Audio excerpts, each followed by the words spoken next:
कीर्तन के स्थान पर कीर्तन हो, कर्तन के स्थान पर कर्तन हो। हनुमान जी कीर्तन भी करते हैं और कर्तन भी करते हैं।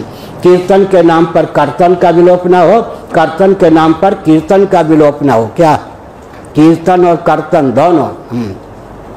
छोटी सी कथा है। हनुमान जी थे, अब नारद जी आ गए।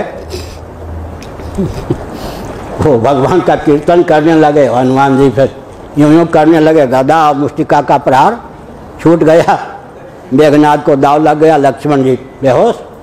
ये क्या हुआ? नारद जी ने कहा बस हमने कर दिया जो करना था। कीर्तन के नाम पर क्या हुआ? लक्ष्मण जी बेहोश कर दिए गए। नारद जी ने करामात करके दिखा दी। इसका अर्थ क्या है? हमने संकेत किया कीर्तन के स्थान पर कीर्तन, यत्र यत्र रघुनाथ कीर्तनम, ये भी हनुमान जी का रूप है।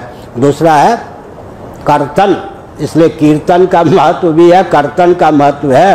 केवल कर्तन रहेगा, कीर्तन नहीं तो भी काम नहीं चलेगा। केवल कीर्तन के पक्षधर हो जाएंगे। मैं एक संकेत करूं, किसी एक गुण को, किसी एक ग्रंथ को मान लेने पर पंथ बन जाता है। पंथ हो गया ना। लोग कहते हैं कि आपके पास इतने वैदिक वाङ्मय, कौन इतना संभाले। आजकल मैं बोलता हूँ, किसी पिता ने, पितामह ने 108 कमरों का भवन बना दिया। बेटे पोते कहने लगे पिताजी का मस्तिष्क विकृत था, इतने कमरे में कौन पोछा लगावेगा, हाय 2-4 कमरे ही पर्याप्त थे। इसी प्रकार लोग कहते हैं उनके यहाँ एक ग्रंथ, उनके यहाँ एक ग्रंथ, उनके यहाँ एक ग्रंथ, हमारे यहाँ एक ग्रंथ होता हम पंथाई हो जाते। 32 विद्या 64 कला को उद्भाषित करने के लिए ग्रंथ से काम चलेगा क्या?